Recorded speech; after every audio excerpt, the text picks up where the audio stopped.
Salut, c'est Loïc, je suis ravi de te retrouver aujourd'hui pour cette nouvelle vidéo. Dans cette nouvelle vidéo, on va parler de quand investir dans l'immobilier. On va voir deux notions différentes. On va voir d'un côté quand dans l'année et quand sur un plus long terme investir dans l'immobilier. On parle de tout ça tout de suite, mais avant toute chose, je balance l'intro.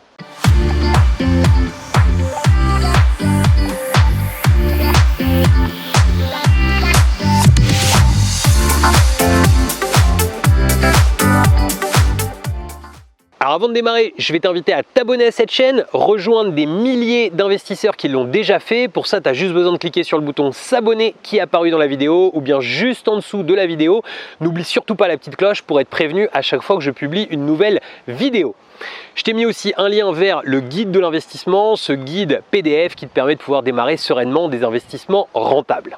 Alors, quand investir dans l'immobilier? Je sais pas si tu sais, mais quand on a par exemple des notions de bourse, on va pouvoir savoir qu'il y a des momentum, des moments qui sont plus intéressants que d'autres pour entrer sur un marché ou pour entrer sur une action.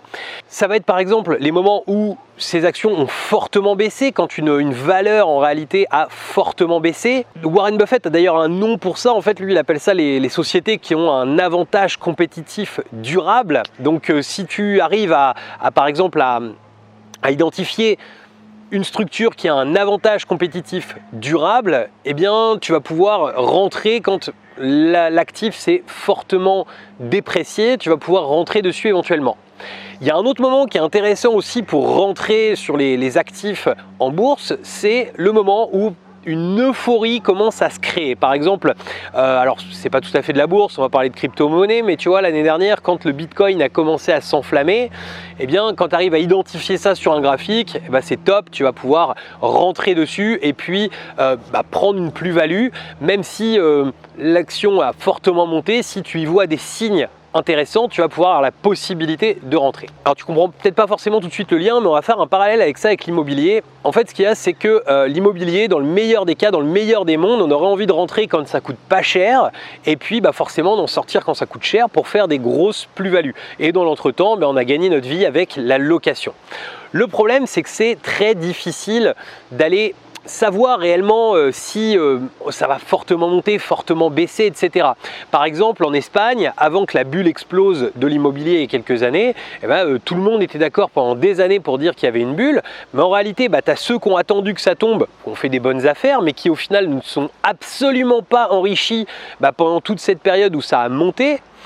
Et puis tu as ceux qui n'ont pas attendu, qui ont beaucoup acheté et puis qui finalement, si par exemple ils font du locatif, qui n'ont pas eu forcément le besoin de vendre, au moment où c'est retombé, là on est en plus sur une période où ça remonte plutôt, mais qui n'ont pas eu besoin de vendre et puis qui du coup ont pu faire de l'argent et puis ont pu gagner de l'argent avec cette montée, ont pu faire des achats-reventes, ont pu faire des choses intéressantes. Concrètement, il faut comprendre qu'il y a deux notions en immobilier. Tu vas avoir la notion en fait de l'achat-revente, du prix sur le marché, et puis tu vas avoir aussi une notion en fait de valeur locative. C'est-à-dire tu vas avoir une notion où tu vas pouvoir te dire, voilà, aujourd'hui on est à tant d'euros du mètre carré, que ce soit à la vente ou tant à l'achat. Donc cette valeur, eh bien, il faut comprendre en fait qu'elle n'est pas corrélée. Et je vais te rajouter en fait dans cette vidéo, je vais te rajouter un petit graphique, je l'avais déjà présenté dans une autre vidéo, mais c'est une notion qui est tellement importante que je pense qu'il faut que tu vois ce graphique. En fait, on voit sur ce graphique à la fois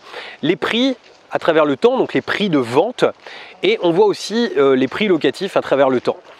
Et qu'est-ce qu'on se rend compte en fait là-dessus? C'est que tout simplement, il n'y a rien de corrélé. C'est-à-dire qu'il y a des moments où les loyers vont monter énormément, et puis des moments où ils vont baisser, mais en réalité l'immobilier ne va pas du tout jouer de la même manière. En fait, qu'est-ce qui fait, alors dans les grandes lignes, mais qu'est-ce qui fait monter et baisser les loyers? Et dans les grandes lignes, qu'est-ce qui va faire qu'on va avoir des prix qui vont monter ou baisser dans l'immobilier en lui-même?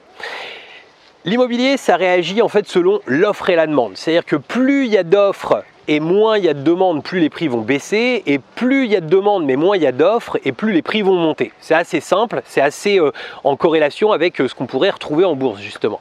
Par contre, les prix des loyers, c'est totalement différent. C'est forcément moins il y a d'offres et plus il y a de demandes, plus ça risque de jouer, mais c'est surtout en fait combien les gens sont prêts à payer, combien les gens ont la possibilité de payer. C'est ça qui va faire aussi, et en fait tu te rends compte sur le graphique que je te montrais juste avant, il y avait aussi les revenus disponibles des ménages, et tu te rends compte en fait que suivant les revenus disponibles des ménages, eh bien en réalité la courbe des loyers est beaucoup plus corrélée là-dessus. Voilà, donc une fois qu'on a toutes ces données entre les mains, on se rend compte qu'en fait on peut acheter tout le temps.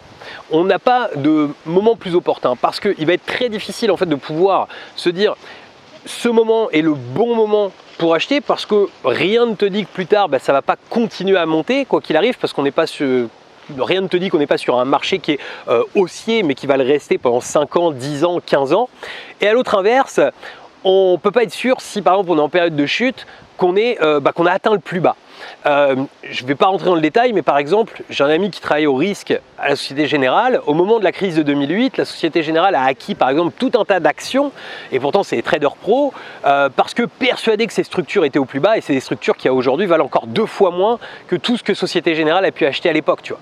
Et ça montre bien que c'est toujours difficile de faire une bonne analyse, et du coup sur l'immobilier c'est encore plus compliqué. Donc concrètement, ce qu'il faut se dire, c'est que de l'immobilier on peut en acheter tout le temps, c'est un actif comme un autre, mais c'est un actif qui baisse plus lentement, qui monte plus lentement, mais si on est rentable en termes locatifs, eh bien on va rester rentable longtemps, et donc on peut... Eh bien, si demain il y avait une chute de 20%, je prends un cas énorme déjà, si ça chutait de 20%, ce serait gigantesque, eh bien, la seule chose qu'il faut, c'est ne pas avoir besoin de vendre pendant cette période. Et puis par contre, si ça grimpe de 20%, eh bien, c'est top, on pourra vendre si on le souhaite et gagner de l'argent.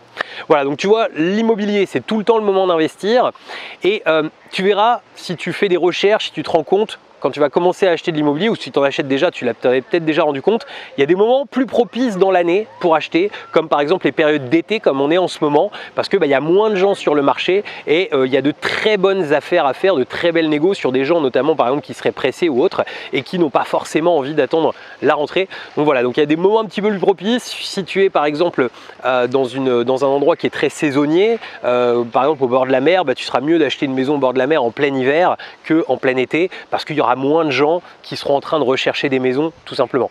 Bref, c'est des petites choses, mais ça fait partie, c'est une autre manière de voir le quand investir.